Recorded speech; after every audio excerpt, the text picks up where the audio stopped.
I want you to do a little experiment here. Imagine that this ball is a great idea that you just had and you want to tell people about it. Your friends, your colleagues, maybe go up on stage and pitch it to a room full of people. You want them to believe in this idea as much as you do. Now, there are two ways that you can go about it. First, you can just start talking about it. Maybe you fumble a little, maybe you speak a little too fast. Maybe you just try to get your point across as best as possible and hope that it will work. Maybe it works, maybe it doesn't. The second way that you can try is to get clear on exactly what you want to say and then use your words and your body language to strategically communicate this idea. Maybe you lean forward. Maybe you use your hand gestures to increase focus. Maybe you slow down your pace a little to help people connect emotionally with your idea. Maybe you look them directly in the eye to make them trust your idea. And finally, you pause. And that gets you undivided attention. Now the question is, how can you become this second kind of person? Can you really master skills of good communication? And the answer, my friends, is yes, because that is what they are, skills. Nobody is born with inherent talent or genetics that make them a good communicator. These are skills that you acquire through experience and practice. And today I am going to show you exactly how to do that.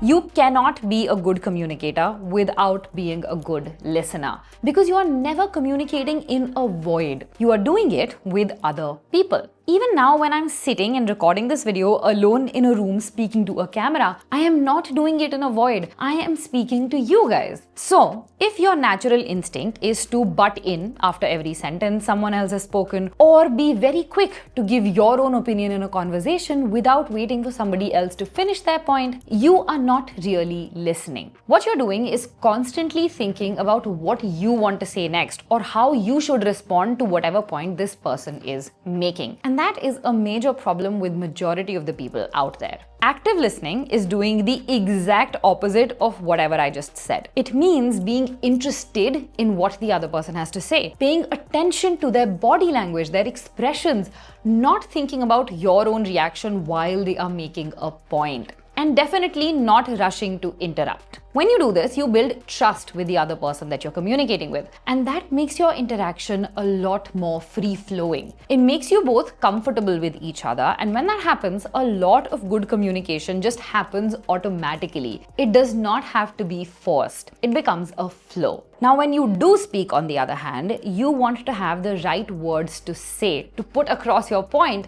and that cannot happen without having good vocabulary. But the words that you actually use in day-to-day communication, the words that you use when you want to convey a thought, when you want to put together a sentence, when you want to communicate an idea. A lot of you comment on my videos saying that you watch these to improve your English. And part of the reason for that is that the vocabulary that I use in day-to-day life is slightly more nuanced than what most people use. That is what having the right vocabulary does. It helps you express your ideas clearly and precisely. Here's an example. Hi guys, today we are going to talk about things that make your communication better, things that help you sound nicer when you're talking to others. Now, compare that to this. Hi guys, today we are discussing strategies that enhance your communication skills. These tools will make you more articulate and help you sound more persuasive when you are communicating with others. Which one was more impactful? Which one was clearer? The second example is a clear winner. It shows you how the right vocabulary helps you express your ideas more clearly, and it also leaves very little room for other people to misinterpret what you're saying, right? A lot of the times what we are trying to communicate does not get conveyed because the other person doesn't clearly understand what we are trying to say. Now, how do you go ahead and improve your vocabulary? Don't worry, I do not want you to go pick up a dictionary and start memorizing words because that does not help anyone. What I want you to do instead is start reading. 10-15 minutes a day, you can pick up any book or article that interests you on any topic that interests you, all I want you to do is do it on a digital device. So either your phone, Kindle, iPad, laptop. Do not pick up a physical book for this purpose. And the reason for this is that whenever you're reading and you don't understand a word, with these digital devices, you can actually just highlight that word and look up the meaning instantly. You can't do that with a book. You'll also have to sit with a dictionary, and that makes the whole process a little bit more tedious, and that is not what you want right now. So when you're reading online and you don't know the meaning of a word, you look it up, you understand the meaning, and then when you reread that sentence, you understand that word in context, and it becomes committed to your memory. Another thing that you can do here is watch your favorite shows or videos that you like in the language that you are trying to become fluent in, and watch them multiple times. This helps you understand sentence structure and how particular words are used in the context to different situations. When you hear a word you don't understand, just look it up. I actually improved my communication, my spoken English a lot by watching all of these shows that used to come on Star Wars and now are available on Netflix. And just doing these two things, which is reading on a digital device to understand, meanings and context of different words, and watching your favorite shows, videos repeatedly, will help you expand your vocabulary beyond just reading from a dictionary or playing word games. One of the biggest reasons that people fumble or they go blank when they're trying to communicate is because they cannot decide what to say first, how to put across their idea so that people understand them. And that is because their brains have not been trained to structure their thoughts. This means having a logical flow for not only how you think, but also how you put your thoughts across. Structured thinking basically ensures that your communication has a purpose, it flows smoothly, and it is effective and impactful. But how exactly can you learn to think and then speak in a structured manner? Traditionally, if you ask this question on Google or ChatGPT, it will give you tips like use frameworks, prioritize info, think in steps. And while helpful, I think that is not complete information. It's incomplete information. What I have personally found helpful here to improve structured thought, and this is one of my favorite ways of doing this, is to use a voice notes or a voice transcription app. The one that I'm using right now is VoicePal by Ali Abdal, and I absolutely love it. It is just so easy to use, and it automatically transcribes my thoughts, turns them into Twitter posts and newsletter posts, etc. Beautiful. There are other free versions also available, so you can try Otter AI. You can even use the basic Notes app in your phone. And then once you've selected your app, basically, what you want to do is every single day you will set aside 2 minutes. If you have more time, you can do it for longer, but 2 minutes is the bare minimum that you need to do. And you are going to share your thoughts while recording your voice on this app, on any particular topic.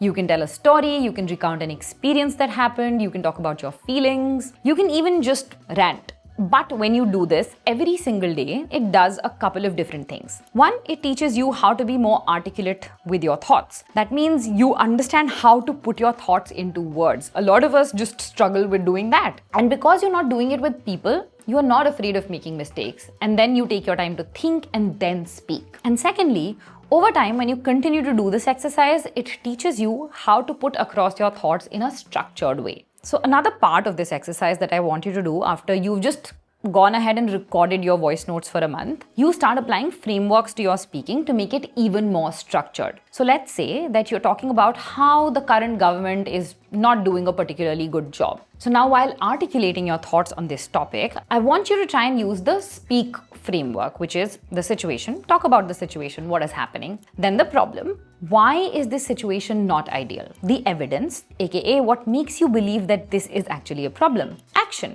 what can the government do or what can you do to make a change, and finally the key takeaway. How would you summarize your thoughts in 2 sentences if you just had that much time to communicate? Now, this is often a structure that is used by debaters, and when you start to practice it by yourself, by speaking about topics that interest you, it automatically seeps into your everyday communication. It becomes a part of your subconscious, and that is very, very important.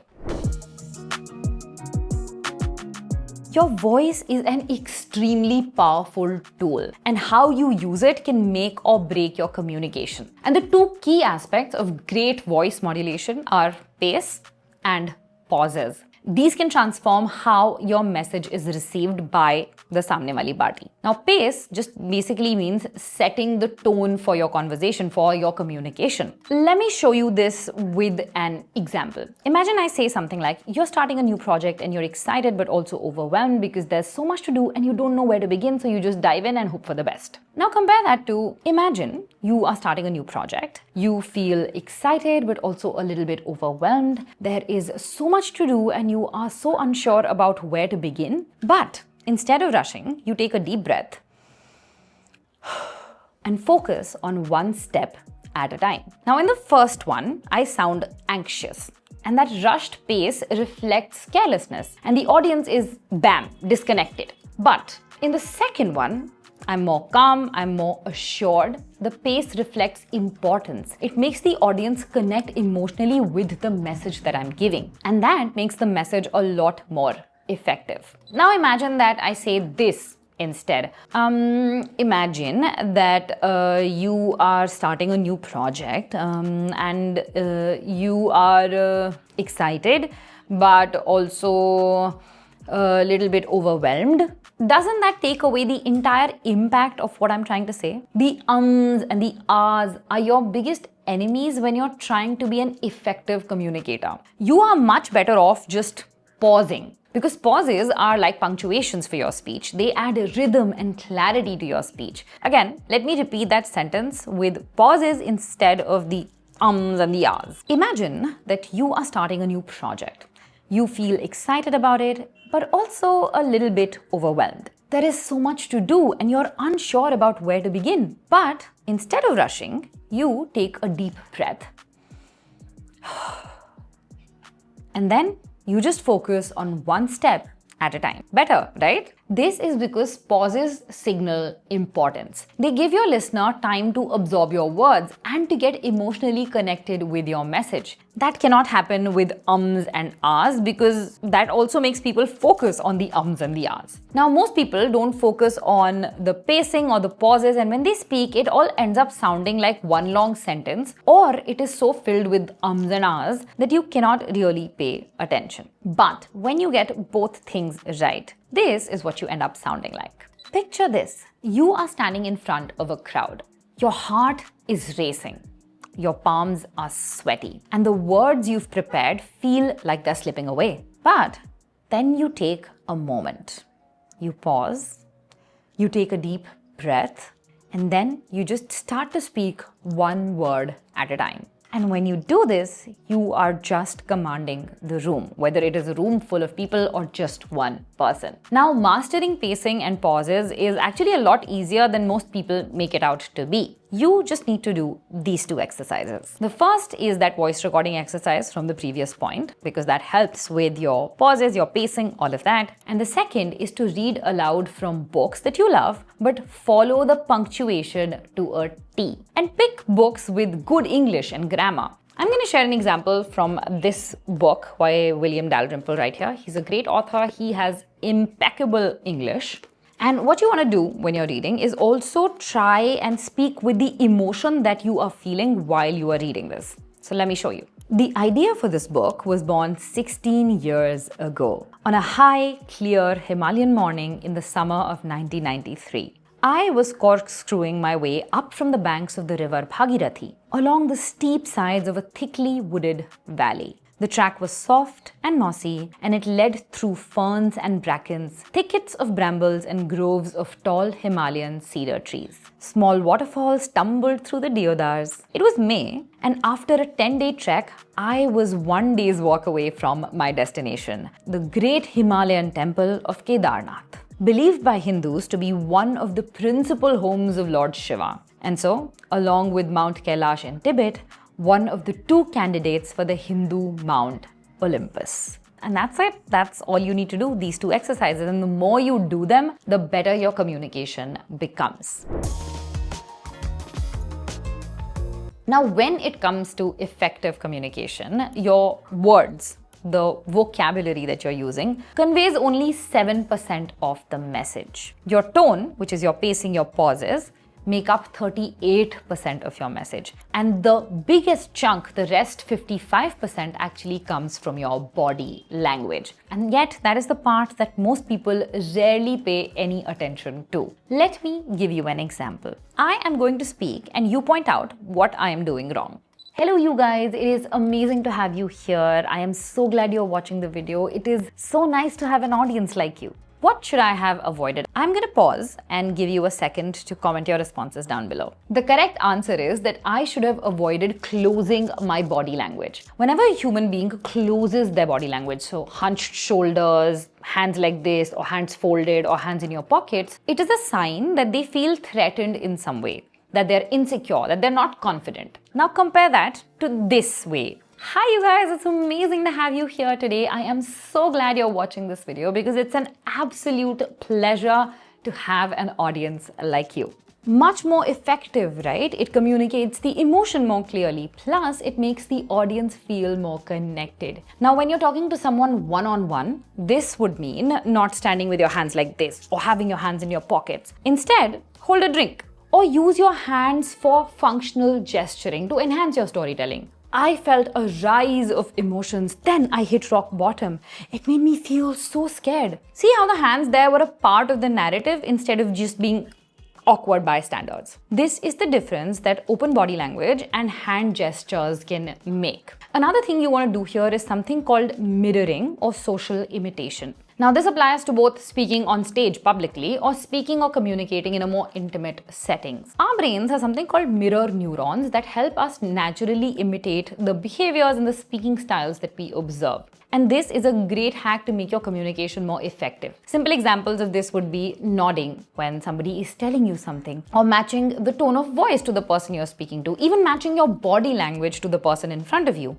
That is why you'll notice that when somebody you're talking to has a closed off body language, you also tend to feel the same emotion, right? You feel closed off, you don't want to open up to this person. Mirroring is extremely powerful, and most of the times it happens subconsciously. So one way for you to leverage it to improve your communication is to actually watch and listen to great speakers and then try and mirror their speeches. The more you practice speaking like them, the more you'll be able to improve your own communication subconsciously.